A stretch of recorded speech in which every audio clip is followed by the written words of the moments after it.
Olá pessoal, tudo bom? Sou o professor Nelson Adrian, venho aqui rapidamente falar um pouco sobre a pesquisa desenvolvida pela USP, né, numa parceria também com a revista Science, em que mostra de uma maneira bem prática e bem direta a variação genética da sociedade brasileira.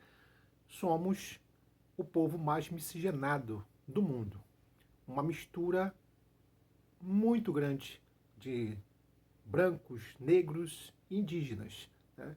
Esse modelo, essa característica da sociedade brasileira foi analisada numa pesquisa, né, em que envolveu algo em torno de 2.700 pessoas, que foi analisados os seus genes, e a partir daí ter uma ideia, né, do que é o Brasil, né? E essa pesquisa feita em todo o Brasil, né, mostrando, na verdade, essas variações, né, que caracteriza a sociedade brasileira, mostrando inclusive que o Brasil é, na verdade, um verdadeiro banco genético, né, de variações genéticas que chega em torno de 9 milhões aproximadamente. É uma coisa realmente incrível. É a sociedade mais miscigenada do mundo. Isso, na verdade, gera uma coisa bem vista, né? Gera uma coisa bem percebida pela a própria característica da sociedade brasileira, as cores, os ritmos, os modelos, né? Uma coisa que as próprias ciências humanas já analisavam isso com muita característica. Por exemplo, autores como Darcy Ribeiro, um antropólogo, que falaram muito sobre isso, sobre essa variação, essa diversidade. E agora foi provado, né, de fato, que a sociedade brasileira, né, através de estudos de genoma, né, essas variações, essa mistura que é algo incrível. Mas, pessoal, antes de falar sobre tudo isso, gostaria que você se inscrevesse no meu canal. Fique à vontade, dê o seu comentário, o canal também é seu. Bom, essa pesquisa feita com pesquisadores da USP e publicada na revista Science mostra justamente que a sociedade brasileira é a sociedade mais miscigenada do mundo, é a sociedade mais misturada, né? Brancos, negros e índios. É claro que nessa pesquisa, né, foi envolvido então a análise em cima de uma amostra. Nós estamos falando aqui de 2.700 pessoas que seus genes foram pesquisados, analisados, e a partir daí se percebeu que uma variação de, de genes, os mais variados, que no caso aqui a gente está falando de algo em torno de 9 milhões de variações, é uma coisa realmente incrível. Tá?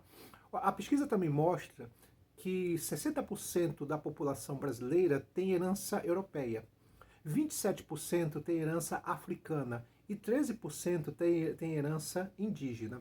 Uma coisa que tem que destacar aí nesse processo, nesses números, é assim, eu te falo assim, poxa, por que será que a gente tem uma herança menor de indígenas? Isso tem muito a ver pelo fato de que, por exemplo, se tu analisar com calma, muitas etnias indígenas foram extintas, né? Então tu percebe, na verdade, que do processo de colonização, o povo realmente que mais foi massacrado, né, ao ponto de ser extinto, muitas etnias, foi o povo indígena. Daí você vê realmente uma herança um pouco menor em relação, né, ao negro e os europeus, principalmente os portugueses. Então você tem isso. Tá? Outra coisa que a gente tem que verificar, e aí também tem muito a ver com a nossa origem, a nossa história colonial, que ela é muito violenta, ela é absurdamente violenta, principalmente ligada ao estupro, é o fato de que 70% da herança genética dos homens aqui no Brasil tem a ver, por exemplo, com a herança europeia, com o colonizador. Tá? E 77% da herança genética das mulheres tem uma relação direta com os povos africanos e indígenas, o que mostra, na prática, o grau de violência, principalmente sexual, né, do colonizador desculpa, sobre os outros povos. Né? Isso mostra, quer dizer, a própria herança genética em si já mostra realmente, se alguém tinha dúvida em relação a isso, de que nós viemos de uma sociedade foi formada absolutamente no modelo violento, autoritário, com muito estupro, né? Essa cultura do estupro, na verdade, ela vem já há 500 anos. E a pesquisa mostra justamente que essas heranças dos homens e a herança genética das mulheres é uma prova cabal, né, inquestionável de que realmente existiu muita violência no passado, no período da colonização. É importante destacar e frisar isso.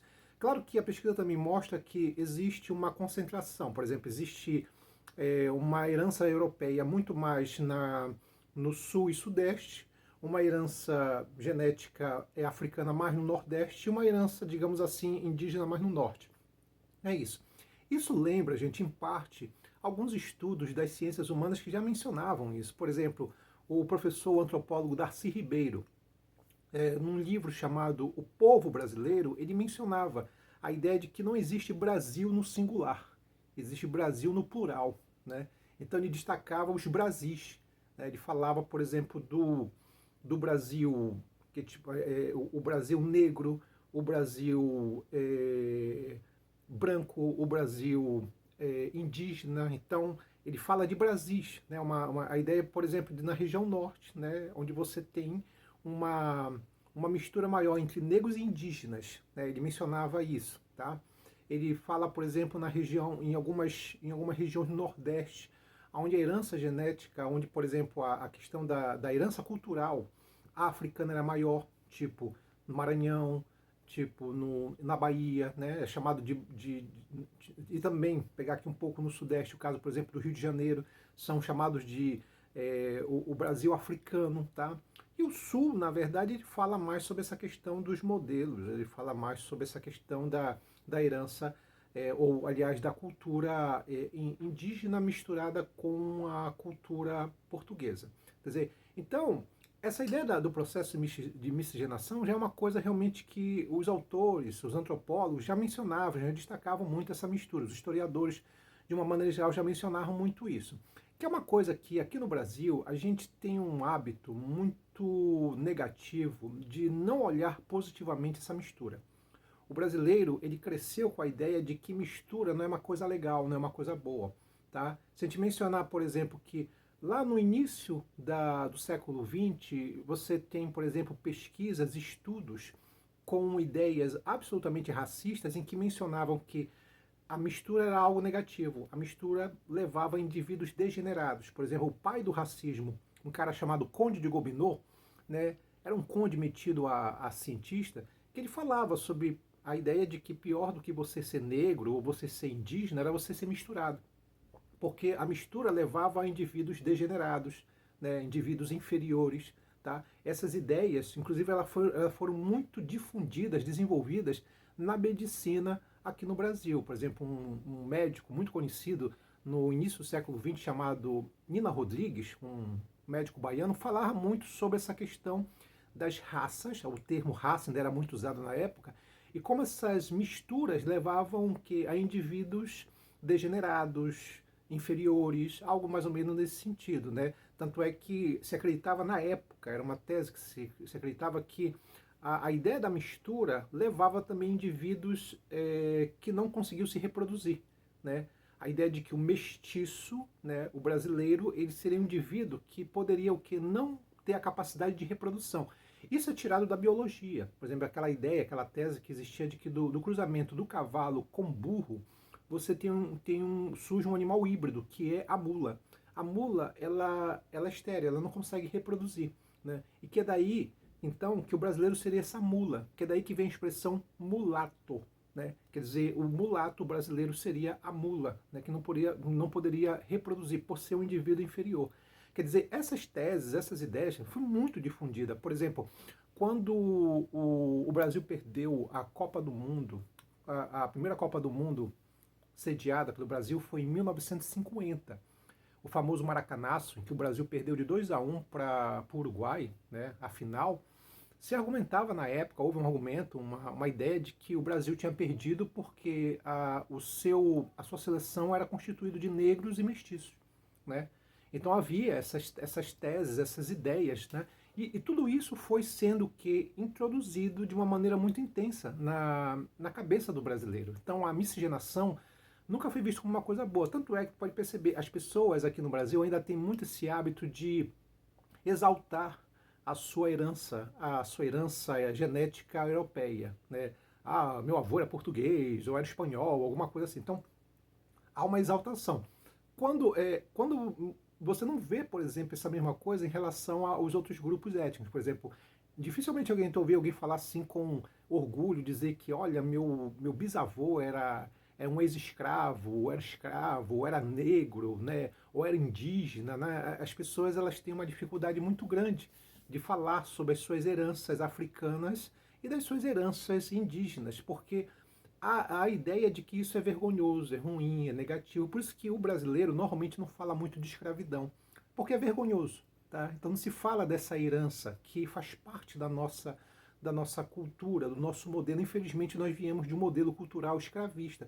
E a gente verifica isso na ideia de que quando os negros foram libertos, né, no final do século XIX, a ideia da libertação da escravidão, houve a libertação dos escravos, né? O escravo agora se tornou um cidadão. Entretanto, o racismo continuou, de diversas formas, de diversas maneiras. Tanto é que qualquer coisa ligada ao negro sempre era visto como uma coisa ruim. Né? A sua religião era a pior de todas, a sua música era a pior de todas, onde ele morava era o pior local de todos. Né? Ele foi literalmente banido, excluído. Quer dizer, tu percebe ali a ideia de um modelo de exclusão que era racial e também agora seria social, seria racial e social. Então havia essa característica. Tanto é que, por exemplo, você cultuar a Umbanda, o Candomblé, que são religiões de matrizes africanas, só foi, na verdade, visto como algo legalizado na década de 30, né? Já na política do Getúlio Vargas, né? Quando, na verdade, antes disso, era visto como crime você cultuar a Umbanda, o Candomblé, porque era visto como crime de feitiçaria, sabe? Então tinha essas coisas assim, né? O samba, música de vagabundo, né? E quando se falava do indígena, né? Sempre aquela ideia do indígena, né? Como as mulheres indígenas como sexualmente insaciáveis, né? Ou então a ideia de que o indígena era um povo inferior, né? Era um povo, digamos assim, preguiçoso. Né? Essas ideias, tanto assim que se falava isso, né? Que o português chegava aqui, o indígena não queria trabalhar, ele é preguiçoso. Então, essas características, né? A gente esquece muitas vezes, por exemplo, de que os bandeirantes, que foram os caras responsáveis pela expansão do território português, na sua maioria, a maioria deles, segundo Darcy Ribeiro, eles eram mamelucos. O mameluco era a mistura do branco com o índio. Era chamado de mameluco. Então o indígena, aliás, então o bandeirante, ele não era propriamente português, a maioria deles. Eles eram o quê? Essa mistura do negro, aliás, essa mistura do português com o indígena. Como ele era na verdade misturado, tanto os indígenas não gostavam, não queriam um índio misturado, que eles chamavam de índio que não prestava, como os portugueses também não queriam também esse português misturado, né? Então ele era chamado de mameluco, era um cara excluído, que é esse cara que era o brasileiro. Que é o brasileiro, ele não vai ser curtido nem pelo indígena, ele não vai ser curtido nem pelo europeu, e depois que vem o africano, que é um outro estrangeiro, também não vai curtir muito o brasileiro. Por quê? Porque ele é um misturado. Quem fala isso é o Darcy Ribeiro, antropólogo, no livro O Povo Brasileiro. Então, essa pesquisa em si, gente, mostra realmente o modelo de variação, a capacidade do povo brasileiro, essa mistura que é uma coisa impressionante. Né? O povo brasileiro é um povo colorido, misturado, né? E nesse sentido ele é colorido. Eu me lembro que quando criança, a primeira Copa do Mundo que eu assisti, a de 82 e depois a de 86, é uma coisa que eu achava muito legal, é que quando se falava assim, seleção africana, todos eram negros. Quando a seleção era europeia, todos eram brancos. O Brasil era o único país, era a única seleção que tinha indivíduos coloridos. Eu achava muito bonito isso, porque tu encontrava o branco, o negro, aquele que não era nem muito branco nem muito negro. Tu tinha uma variação, que o brasileiro a seleção brasileira era a única que tinha essa característica. Nenhuma outra tinha isso. Só a sociedade brasileira, só a seleção brasileira. E se tu verificar hoje em dia, tu vai perceber que realmente hoje o mundo está ficando miscigenado e está ficando misturado. Né? O processo de globalização está fazendo com que, por exemplo, os americanos fiquem, no caso, mais misturados. Os europeus também passando por isso. Quando tu vê uma seleção francesa, a seleção de futebol francesa, literalmente tu pensa que é uma seleção africana, pela quantidade de negros que tem ali, um número muito grande. Então mostra que o processo de miscigenação, que hoje é constatado, é caracterizado, é visto, né, na prática, é algo que, por exemplo, os outros povos estão passando agora por isso, essa mistura, essa diversidade, que é algo muito bonito, né, e que o Brasil, né, hoje é literalmente um banco de dados com mais de 9 milhões de variações genéticas, segundo a pesquisa desenvolvida pela universidade, pelos pesquisadores da USP, que no caso publicado na revista Science. Então é isso, pessoal. Povo brasileiro, a sociedade mais miscigenada do mundo. É isso, pessoal. A gente fica hoje por aqui. Um abraço, até mais.